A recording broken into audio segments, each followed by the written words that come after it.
Are we, okay, so yeah, it's working now. Okay, I'm gonna take this clipboard to the back half of the room. I'm not sure if the back half got it during the first presentation. So this is where you, if you wish to, you already did? Okay. Did you? Okay, very good.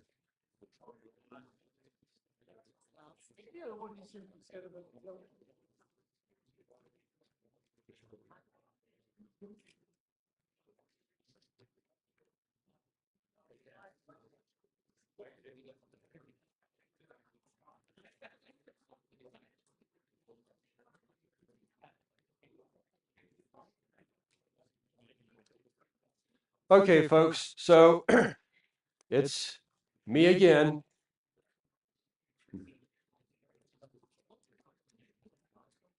Let's see.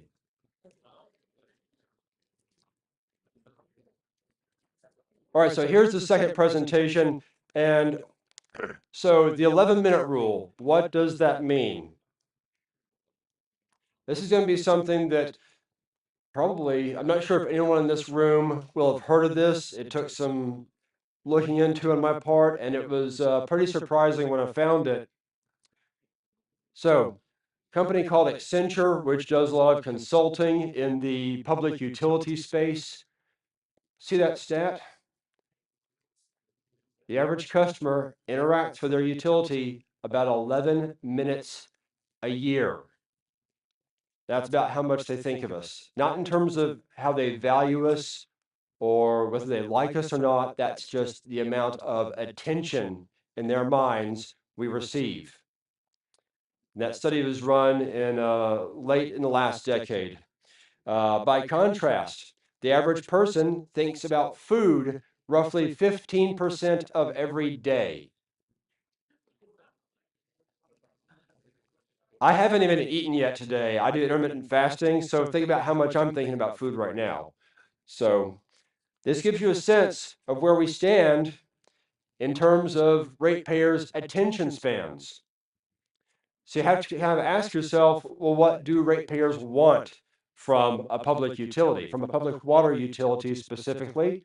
Well, mainly a few particular things. They want convenience, ease of use, responsiveness, proactive communication. We're about to find out more about that. Largely, they think of us as a really, hopefully, a very good, clean, reliable gas station that's open 24/7. If we're lucky, maybe they think of us in the same breath as a Buc-ee's or something like that, that we have a good name in their minds. The idea here is to be perceived as clean as this looks and as reliable as that looks. But those are the topics they're looking for from our performance. Well, by contrast, what do we want from them? These are the key topics that come through in all the research. We do want feedback that we can use, and we're going to find out more about that in just a few minutes. We want to be recognized for who we are and what we do, the fact that our work empowers residential and commercial development. You could arguably say that the greatest public health discovery and invention of the last, say, 5 centuries might be public water systems and the ability to disinfect and clean them, which brings down death rates and increases, of course, residential and commercial development all over the world. It's also worth noting that in 2022, about 1.7 billion people around the world drank water from a contaminated source. So here in the US, we are very, very fortunate that we have such high standards for our public water utilities. And we want folks to have some degree of political understanding when it comes to a rate increase, when it comes to any changes in the infrastructure. And so therefore, we ask for them to bear with us, in other words. And that factors into trust and goodwill as well. So what does the 11-minute rule mean internally in our workplaces? How does it change your work if you're aware of all this? This is a key quote from J.D. Power. We probably heard of that name. It's a major consulting and quality ratings firm. So you see that when as awareness improves, so does satisfaction scores. Another part of that study, notice that communication was the most important step water utilities can do to increase customer satisfaction. So that's a vital takeaway from that survey, that study that was done this very year. So here we get into, we're going to start talking about surveys in just a minute, and you're going to find some pretty fascinating takeaways. But the key here is you got to ask customers what they want, because the alternative is not knowing. It's ignorance, which will undermine the very things they're looking for from us. But the key is you have to make the effort to ask them. The problem is most people hate taking surveys. Now, in my previous work in other workplaces, I was a one-man marketing research shop in addition to being working in marketing and advertising and PR. So I did a lot of surveys. I helped to do some rebrands for things like an arm of a Southern Baptist convention. I also worked with the United Methodist Church and did dozens and dozens of surveys for them. I've now done an annual customer service survey for CUD that provides us with very valuable data every year. We typically send that out in January. But I also know in the back of my head, people do not like taking surveys. In fact, we even know some of the top 5 activities people prefer over doing that, and they include. So that gives you a sense of how people feel about doing this. So you better make it worth their while. You better make it quick. You better make it pertinent. And if you can offer a prize, even better. So we'll speak to all this. Here's how we do it. And this is something I do every year, typically in January. So this is coming up again pretty soon for me. These are critical points. And this gets back to the idea of having their emails. I cannot stress strongly enough the importance of getting their emails. And I cannot stress strongly enough the importance of doing a customer service survey. Why? I'll stand on the chair to say this, because they want to tell you what they think, they want to tell you what they value. All you have to do is ask. And that will be the roadmap to your success in terms of communications and in terms of their satisfaction. It's that important. A survey can give you the roadmap to the information you're looking for the long term for your utility. So never ask a question you're afraid of, and never ask a question that's just going to waste their time. Everything's got to be actionable. Every question matters. Build it again on those email addresses because that is your audience you will work through. Keep it brief. I typically go 10 to 15 questions because guess what? Short attention spans. And incentive. This is so critical. This will improve response rates. And we're going to get to the importance of how you get that right response rate in just a few minutes. Because a lot of this stuff can be done online for you. You don't have to be great at survey development. You just need to know some online tools that can help you manage the process such that you don't have to have a degree in survey work to make a good survey. And in fact, I mentioned right here about the idea of free resources. Google Forms and Microsoft Forms are quite useful. Those can help you get a lot of the work done. So let's go through our survey that we've used because these provide some really valuable insights. What is the preferred method of contact? I mentioned this in the previous presentation about the importance of email, and that's where the customers tell us. 80+% want email as their primary form of communication. Now, again, this can vary from utility to utility and county to county, but the concept here is to ask them how best to reach them, because that's going to help in everything from your general communications to things like advance notice about planned outages or repairs, things of that nature. So it's a huge gulf between that 82% and that 13.4. The survey also afforded us the opportunity to promote our ratepayer newsletter. Um, This was an opportunity for us to reach more people in our county, but also notice we mentioned our privacy policy in there. We have a very strong, very brief, but very strong privacy policy. So with that question, we were able to harvest hundreds of new addresses for our newsletter each quarter. Okay, general awareness question about our website. Do they even know it exists? Well, yes. Overwhelmingly, yes. So at least that tells you, okay, in terms of a general benchmark, at least they know we're here. At least they visited the website. That tells me at least the importance of our online presence. Now, there's a reason that this is a bar chart and not a pie graph, because notice the phrase here, choose all that apply. We're asking about what are the sections of the website that are most relevant. We actually want them to choose more than one. We need to understand all the portions of the website that are most important to them, and for that matter, the least important too. So we know that payment information gets the lion's share of the interest, but we also know customer service brings in a lot too. So what does that mean? What that means is when I'm structuring the website, on our payment information page, chances are, because I know customer service is the second most popular, I'm going to have internal links from payment to customer service and vice versa. One feeds the other because one is in first place, one's in second.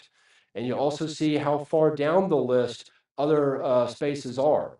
Our careers surprisingly low there, and yet if you go to our Google Analytics, careers tends to rate higher. So sometimes when you look at Google Analytics and your surveys, sometimes you'll see some interesting discrepancies. But nonetheless, the idea here is to get people to choose more than one because you want to find out everything that is pertinent to them. So, what are the basic expectations? A key thing here, because we want to know what do they expect from us at a bare minimum. Again, this is a choose all that apply because you have a bar chart. And we wanted to find out all the things that matter to them and in what order. And notice the top three are not terribly far apart. So that tells us what our baseline is in terms of their expectations, but also the key things to communicate to them about because they care about these. Now then, what would exceed your expectations? This is where you go from being a public utility that they just have a basic baseline of understanding about to, wow, I didn't even know you did all these things. This is where you go above and beyond. And that answer up there, 72%, was what led to a policy change for us, whereby every time there is a service line repair, a main line repair, anything of that nature, I get that email from engineering so I can send out that template that I showed in the last presentation so folks know in advance, typically 24 to 48 hours, that we're going to be in their area and so they won't be surprised when they see a CUD truck. They will know they've been reached out to by email, and typically we also send voicemail as well. So two different ways we reach out to folks. And then real-time online chat. We actually do offer that on Facebook. I should know I'm the voice of the Facebook chat. It's me. So if they ask a question, I'm usually the one who is typing out the answer. If I can't find it, I'm reaching out to customer service or maintenance or engineering, and I'm trying to answer that within minutes. So that's a different level of communication that they are typically not used to. We provide that. You'll see other spaces here in terms of education all the way down through the annual report. But the idea was to find out what goes above and beyond so that they perceive us as really a rather extraordinary public water utility. Which one or more would interest you? This again is an opportunity for more content. And this helps us when it comes to the community events that we do as well, going to schools, talking to civic groups, recognizing what are the things they care about, how the water is tested for quality and safety. Big one. So quality and safety, that sounds like the CCR, which is that the annually mandated document that should have more than one life. You produce the document, you place it on your social post, you prepare a press release about it, and so on. The idea of good news has more than one life, we spoke of just minutes ago, echoes right here. Preferred way to pay your bill. Okay, so we did this as a pie chart because we did in this case want to know what was their number one. We didn't want a choose all that apply. We wanted to know what is their go-to. And their go-to, at least that they identified, was bank draft and auto pay, more than about twice what you saw for the payment portal as well.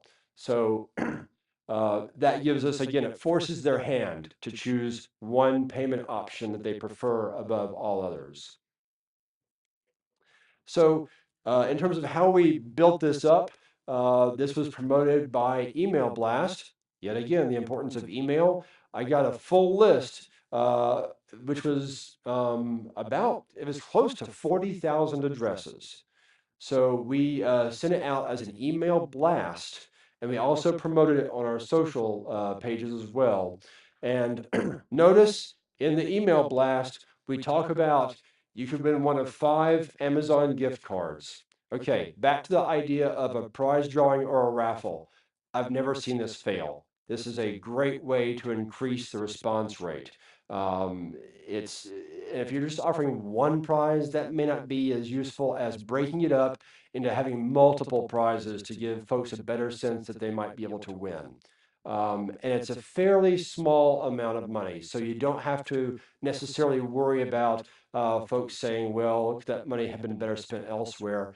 You're trying to keep it to a very reasonable amount that draws in people and also get you the data you need. And this is not some frivolous thing we're talking about here. This is your once a year customer service survey that is vital to the communications that you do and gives you a better sense of what your ratepayers care about most.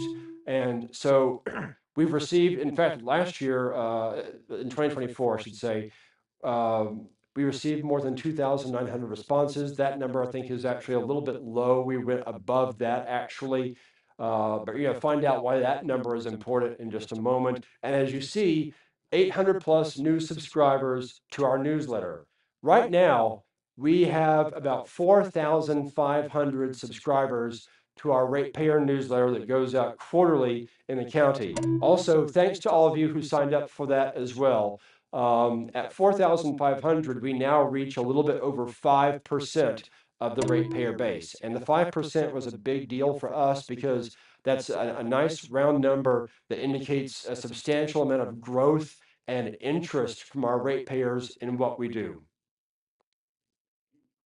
So here's where it gets a little bit mathy, but guess what? There is a website that'll do all the math for you. I love this because I'm lousy at math. So how do you know your data is trustworthy? All right, here's a $5 phrase called statistical significance. All it really means is there's a certain number of folks whose responses you need who will act as your entire ratepayer base. You need a certain number to be that snapshot of everybody. So we sent just over 39,000 emails. We needed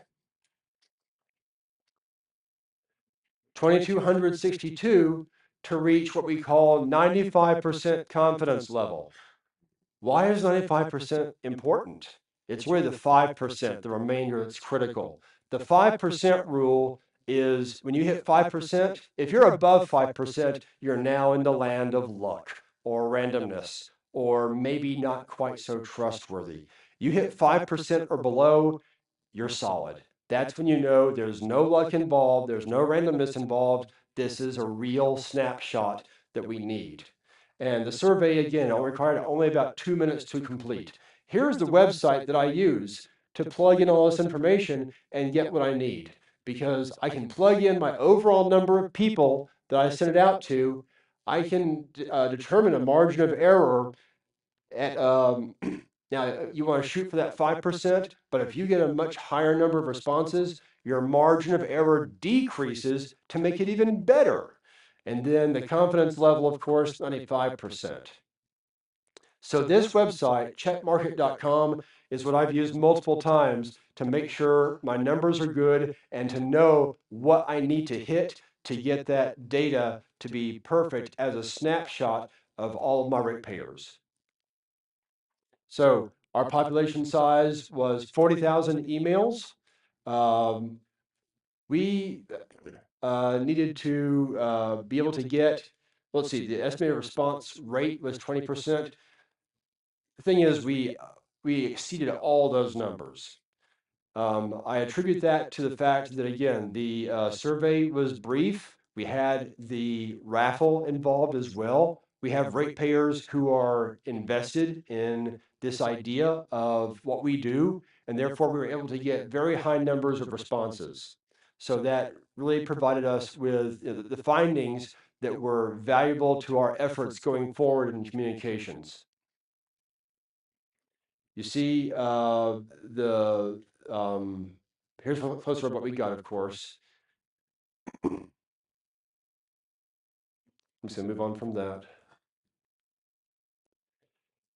So with the customer service survey, you're building the idea of finding out what they want, but also understanding what is going to matter to them in terms of accountability. Here's the thing. What if you're in a situation where maybe the perception of a water utility is not held in high regard? What are the ways that plays out? What are the kind of downsides here that you could possibly encounter if trust is not high? Well, for example, folks are going to be more likely to buy bottled water. Uh, we all know that they're being price gouged whenever they buy bottled water, but they may think they want to buy more bottled water because if they don't trust the local water utility, that's going to be their reaction. They may send more complaints your way in a variety of methods. They may be more resistant to even current rates, let alone rate changes, and that can manifest in multiple ways, such as negative comments on social, which tend to get shared very rapidly and can have a ripple effect, a very negative one. Can also result in political pressure when they reach out to local elected officials, when they have complaints to them, and they call up or email them in anger about any perceived problems with their utility. Calls to media, they could do that as well. So that's something we also want to try to avoid. And finally, they could even you could even see more late payments or bad debt because if they have that bad perception, that can have an economic impact in that area as well. So, given this rule about you have less than 20 minutes, you've got about 11 minutes over a year in which ratepayers think about public utilities. How do you change that perception? I'm going to offer two quick ideas. One is they're thinking about, as I did before I worked for CUD, they're thinking about the water itself. They're not necessarily thinking about all the work you did to get it from the intake to their faucet. And they don't recognize all the different departments under your roof, regardless of the number of employees you have, regardless of the size of the headcount of your utility. They're probably not thinking about all the different services you offer. And that was a key quote from our water treatment plant operator who told me that some time ago. And that was a eureka moment for me to hear him say, people think of water as a product and not a service, and it's both. And so you see here, this was a social post I did for this year's Employee Appreciation Day. And I wanted our ratepayers to look at all the different categories of work that we provide, all the different departments under CUD, so they would realize how many different things we accomplish on a literal daily basis.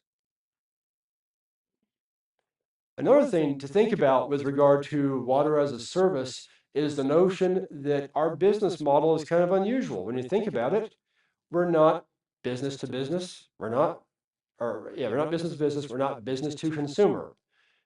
And we're not only subscription based, we're actually all things at once.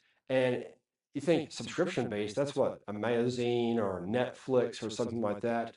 Well, but a subscription item is something you pay for on a regular basis to get that good or service. So we are actually all three at the same time, given that we empower residential and commercial development at all times, and that month to month they're paying for our products and services. So we are, in effect, a form of a subscription. And you'll see the traits of subscription-based services there. And when it comes to perception, the two that probably stand out most, you see down here.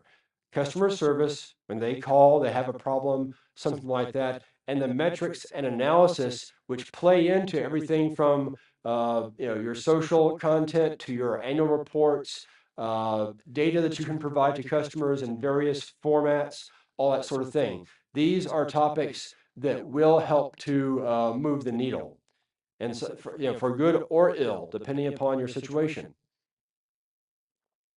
So it's also important to think about how they get added value. Again, we mentioned that customers appreciate those proactive and forward-thinking communications because that does move the needle in terms of customer satisfaction.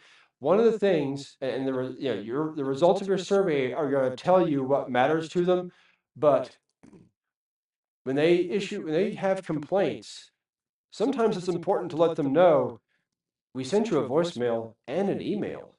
You know, we did reach out multiple ways. Sometimes it's on the ratepayer to answer the phone or to look at that email because we are reaching out in the ways they actually told us to.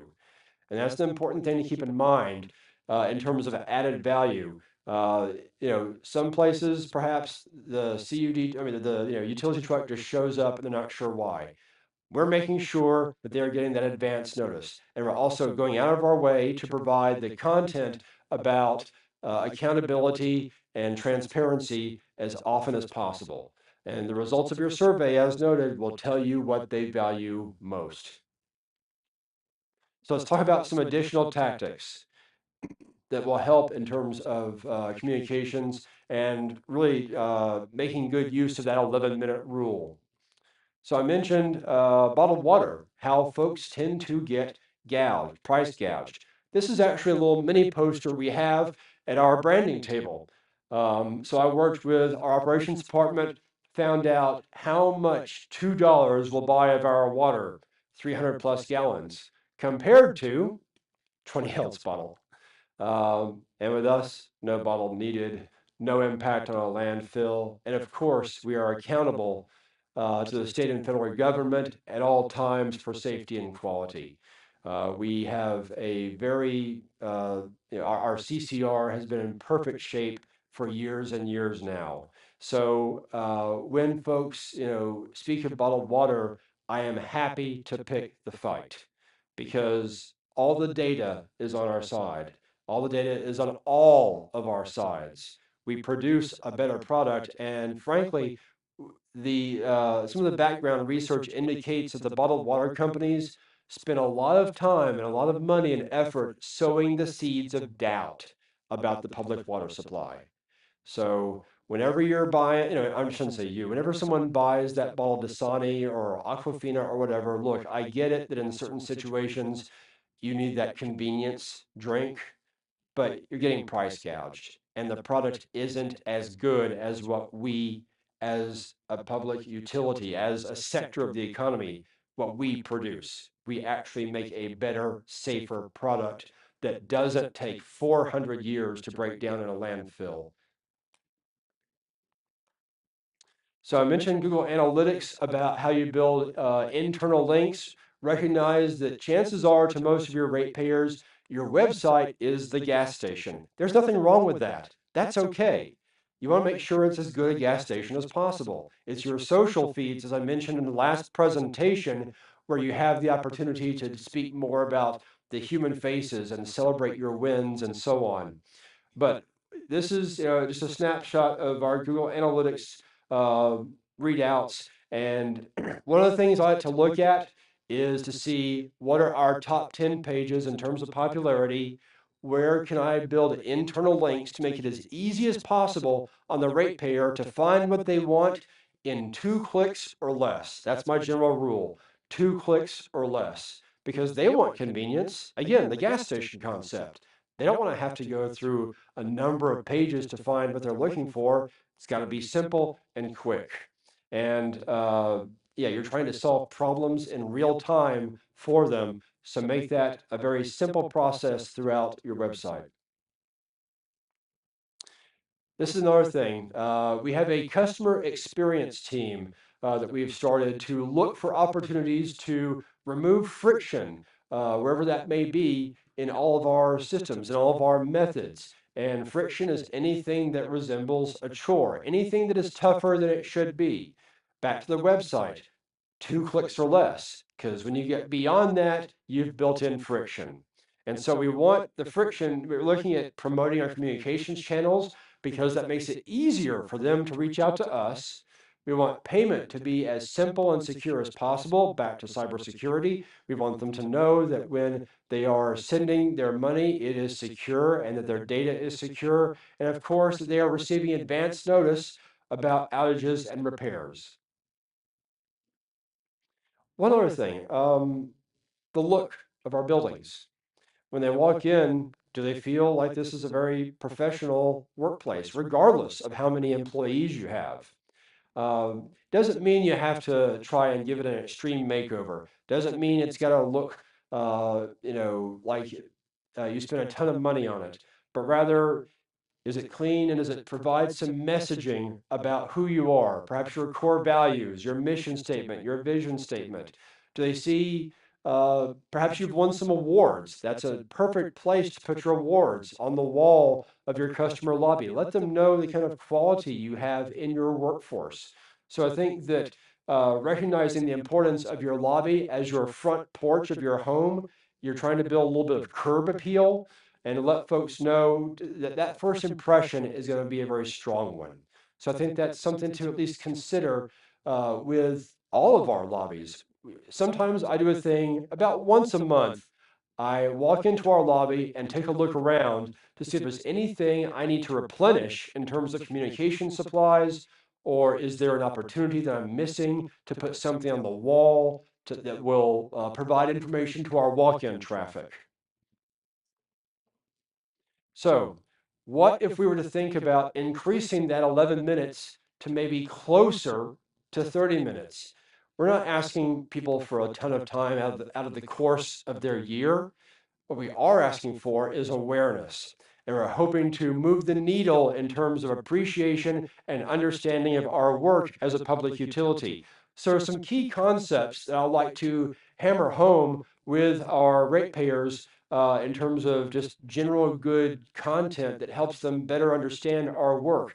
For example, when it comes to leaks and understanding, infrastructure, when it comes to the importance of chlorine, as we all know, that kills, almost all bacteria and viruses. Some folks don't like chlorine in the water. We say, well, chlorine is your best friend. Chlorine is making that water safe, and it has been since the early part of the 20th century when it was first introduced, if memory serves, in New Jersey, and then made its way eventually across the country. And now chlorine is simply, it's accepted as a very important disinfectant. We also think about, I mentioned the water bottles, bottled water. Well, let folks know, hey, you get so much more water, so much healthier water from us. We talk about fogs, oils, and greases because we want them to keep those out of their kitchen drains just because that can create a stoppage. It can damage the infrastructure in their very homes. So we ask, hey, just, take the fats, oils, and greases, put them in your trash where they belong, and it's going to preserve the pipes in your home. The importance of the work of our maintenance team, our field personnel, what they accomplish, because these are the folks keeping that infrastructure moving and humming as it should. Also, the water shutoff. I mentioned that tag from the rights and responsibilities booklet we produce. Do folks know where their water shutoff valve is in their house? Some basic steps like that, because that coupled with the idea about leaks and the fats, oils, and greases makes them a smarter homeowner and more cognizant of how water services their home.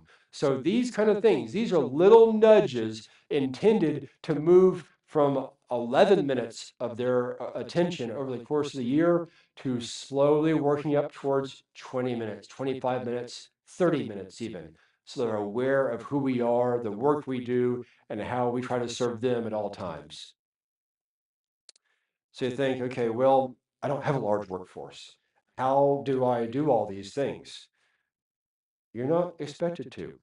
You figure out the things that work for you, because not everything is doable. If you've got a staff of 10 to 20, you can't do all this, but you can figure out the things that are most impactful in your area.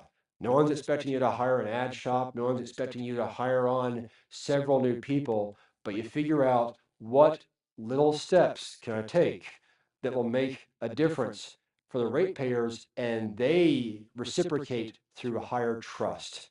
And they reciprocate through, they will give you compliments as well. One thing we do in our internal newsletter, every compliment of every kind that we get from ratepayers goes in the internal newsletter. Why? Because we know that public utilities don't often get the positive press. So we want to harvest all those good words we hear from ratepayers, whether it's by phone, email, whatever. Sometimes it's a handwritten letter we get, and we want those to be in the newsletter. So again, the idea, you pick and choose the steps that are going to make the most, offer the most value for you in communications. But again, I will stand in that chair all day long to get y'all to do a ratepayer survey, because it's going to tell you, it's going to give you the roadmap for what matters most to them and what's going to help make your water utility run its best. So that concludes the presentation. If y'all would like to download the slides, that's available through the QR code there. And I'll keep that on our website as well for some time. So thank you for your attention, and y'all have a good one.